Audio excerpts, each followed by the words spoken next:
All right, well, continuing onward for today, we're going to have our fifth test. No, fourth. The mighty Serrano pepper.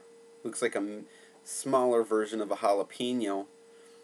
A little more tapered on the ends, usually more pointed. About the same color range. And flavor-wise, the pepper itself is very similar. But they're a hell of a lot hotter at the upper end of the scale. They're usually at the upper end about 25,000 Scovilles, running down to 10,000. Jalapenos usually top out around 10,000, maybe a little bit less. So Serrano's lower end is about as hot as the hottest jalapenos. But on the upper end of the scale, these bad boys can get quite brutal. I've had not good experiences with these at times at work. I cut one open that was a little that we were pitching in the garbage and just put it on my tongue, and it was pretty hot. But since I've been testing these, that poblano yesterday was quite hot because of the seed and pith content. This is a tiny little one, but they pack them a lot more of a punch. So let's delve right in, huh? Oh, rip off the crown first.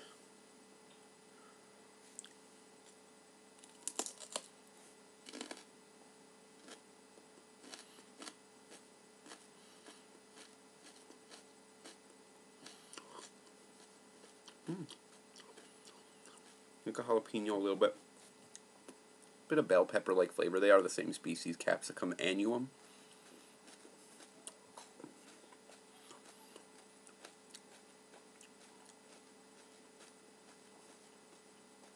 A very green flavor, almost like grass or something like that.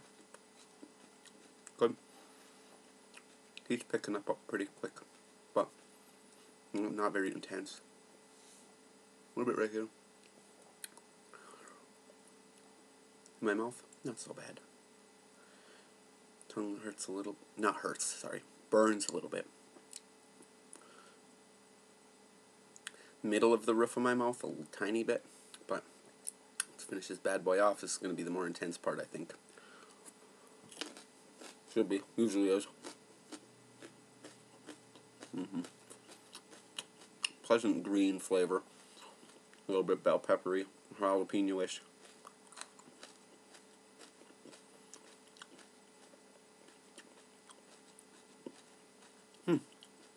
Not too bad. Not as hot as I remember them. I must be getting used to this kind of stuff. Pleasant flavor.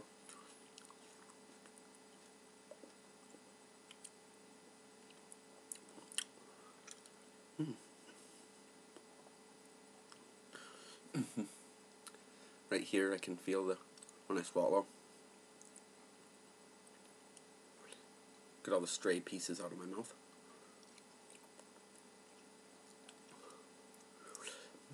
That's good.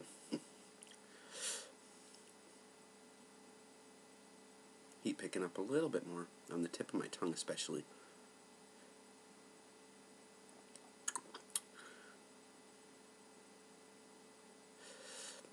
Faint little bit on this side of my lips. A little warm.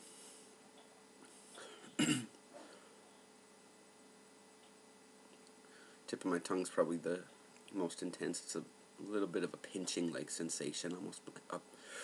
A little bit of pain. A little bit of saliva buildup.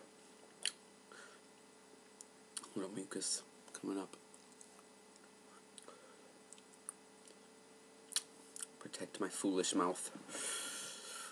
Yeah, they do got a little bit of a heat. It kind of didn't really feel like it as much at first, but it's building up a little bit more. Yeah.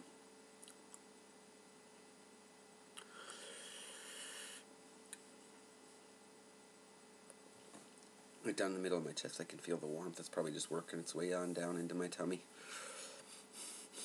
Nose is starting to run just a little bit.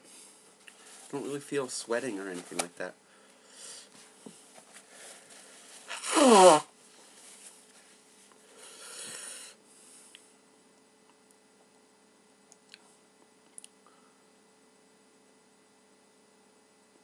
Lips are tingly a little bit. Tongue's still burning quite a bit.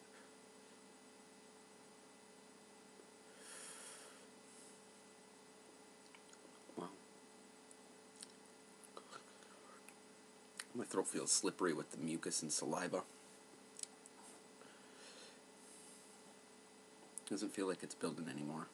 Not tapering off yet, but still a bit hot.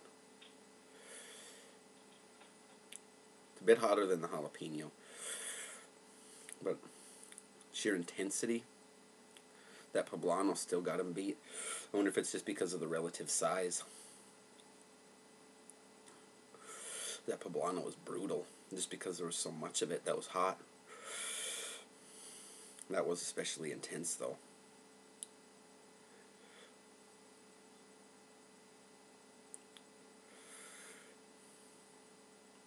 Serrano. Ooh, feeling a little warmth up here now. Didn't kick in right away.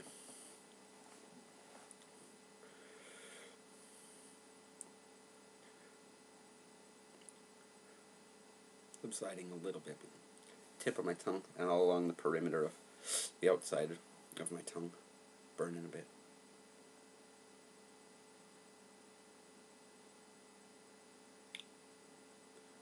Well, not getting any worse, so we'll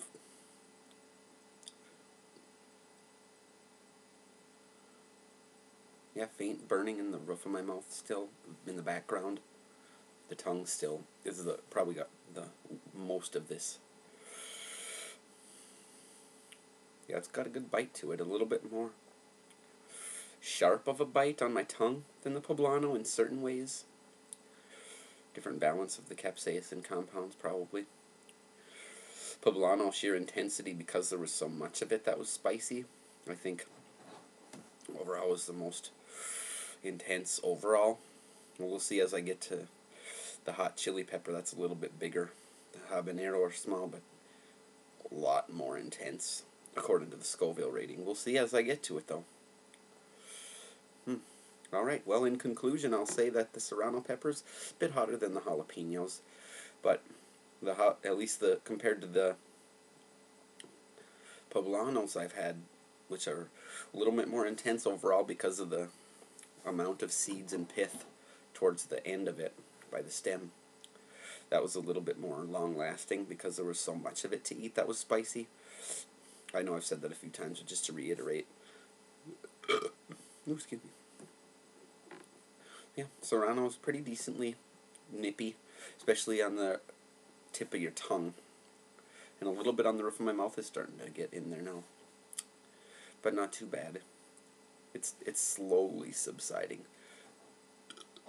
Kind of riding the wave on that one. And had a good green flavor, like a green pepper and a jalapeno-like undertone to it, kind of melding in with it. Very strong, like the both of those other peppers. Not a very distinct flavor, like the banana peppers. Each had their own distinct, slightly different, more floury kind of flavor, like certain types of green peppers I've had. The Serrano was a lot more like a green bell pepper, or a little bit like a jalapeno. It did have a little bit more distinction in the fact that it had that grass-like, and I don't mean that in a bad way. That's a grassy green flavor. That was very pleasant. I liked that. That would make a good addition to a salsa, or even slicing those and pickling them, putting them on sandwiches. I know Serrano peppers, I'm not sure if they're pretty tiny, so they might not pickle as well as like a jalapeno, but they seem like they would at least be good to give it a try. Good stuff, though. Definitely ought to have them again.